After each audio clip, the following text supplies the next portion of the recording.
कार्तिकेय पर सीएम नीतीश का हैरान करने वाला बयान सामने आया है। सवालों पर बोले हैं नीतीश कुमार कि मुझे मामले की कोई जानकारी नहीं है। कानून मंत्री कार्तिकेय के बारे में नीतीश को जानकारी नहीं है। ये सवाल जब पूछा गया बिहार के मुख्यमंत्री से तो उन्होंने कहा कि मुझे इस बारे में कोई जानकारी नहीं है। बिहार के कानून मंत्री के खिलाफ जारी है अरेस्ट वारंट।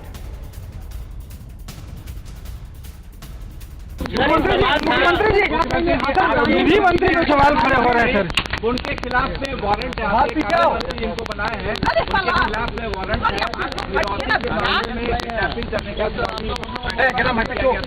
उनको वारंट जारी हुआ है सर कार्तिकेय पे।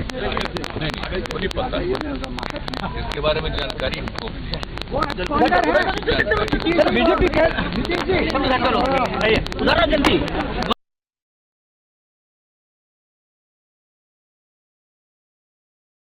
कार्तिकेय को लेकर तस्वीर साफ करेंगे। जो पूरा विवाद गहरा रहा है उसको लेकर कुछ कहेंगे, लेकिन जब उनसे मीडिया ने सवाल पूछा तो उन्होंने कह दिया कि मुझे इस मामले की कोई जानकारी नहीं है। कानून मंत्री कार्तिकेय के बारे में कुछ भी नहीं बोले नीतीश कुमार, बिहार के मुख्यमंत्री। आपको बता दें कि कार्तिकेय के खिलाफ वारंट जारी है 2014 के एक अपहरण मामले में, जिसे लेकर दानापुर कोर्ट में उन्हें पेश होना था 16 अगस्त को, लेकिन वो पेश नहीं हुए क्योंकि कल वो मंत्रिमंडल में एक मंत्री के तौर पर शपथ ले रहे थे। इस खबर पर ज्यादा जानकारी के साथ हमारे सहयोगी रुपेश हमारे साथ जुड़ गए।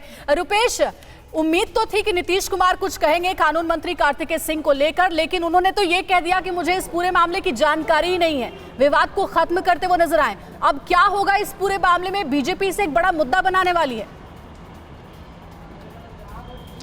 जी हाँ, बिल्कुल, भारतीय जनता पार्टी इसे बड़ा मुद्दा बनाने वाली है। और जब नीतीश कुमार और तेजस्वी यादव ही सिर्फ शपथ ग्रहण किए थे, उसके अगले ही दिन से जंगल राज रिटर्न्स कई घटनाएं हुई। उसके बाद से उसे जंगल राज के नाम से अभिहित किया जाने लगा और कल ही मंत्रिमंडल ने शपथ लिया है और उसके बाद से आज ये मामला सामने आया है। और इस मामले में राजीव रंजन का जो अपहरण हुआ था उस राजू का, उस मामले में कोर्ट ने वारंट जारी किया था, लेकिन दानापुर कोर्ट ने ऑर्डर ऑफ कोअर्सिव, यानी कि इस अभियुक्त या आरोपी के खिलाफ कोई कार्रवाई न की जाए, और उसमें एक तारीख दी हुई होती है और वो तारीख है 1/9/2022, यानी कि 1 सितंबर 2022 तक दानापुर कोर्ट का ये ऑर्डर है कि इनके खिलाफ कोई कार्रवाई न की जाए।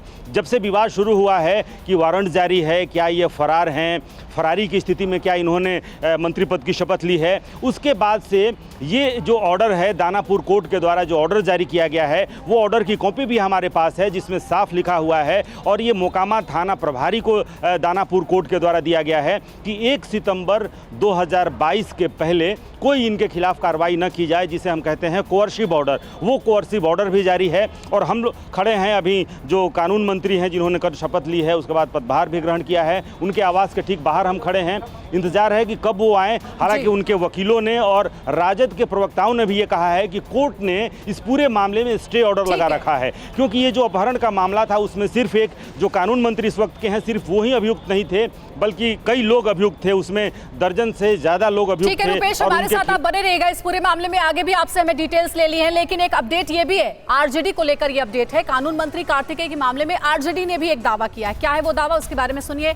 पार्टी के प्रवक्ता हैं शक्ति सिंह यादव, उन्होंने कहा है कि कोर्ट से केस पर स्टे लगा हुआ है, मंत्री के फरार होने का आरोप बेबुनियाद है।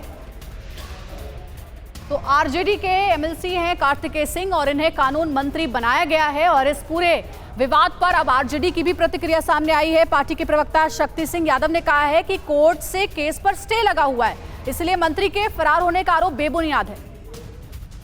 उसके हिसाब से इस मामले में स्टे ऑर्डर लगा हुआ है और 20-25 लोगों का नाम है। किसी के ऊपर आरोप लगा देने मात्र आरोपी हो गए क्या? आरोप तो प्रधानमंत्री पर लगे थे, गृह मंत्री पर लगे थे आरोप। ऐसे आरोप, संगीन आरोप जहां देश जल रहा था, तड़ीपार होने का आरोप लगा था। और बिहार में ऐसे ऐसे लोग भाजपा में हैं जिनकी गिरफ्तारियों से बिहार शर्मसार हुआ है। हम एक बात आपके माध्यम से कह देना चाहते हैं, कानून जो तोड़ेंगे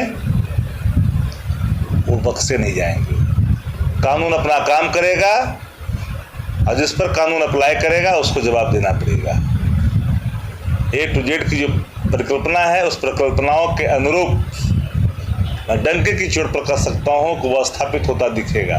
और सीधा संदेश है बिहार वासियों को, मुख्यमंत्री जी की तरफ से और उप मुख्यमंत्री जी की तरफ से, कानून के रास्ते में जो आएंगे वो माफ़ी नहीं हो सकता है।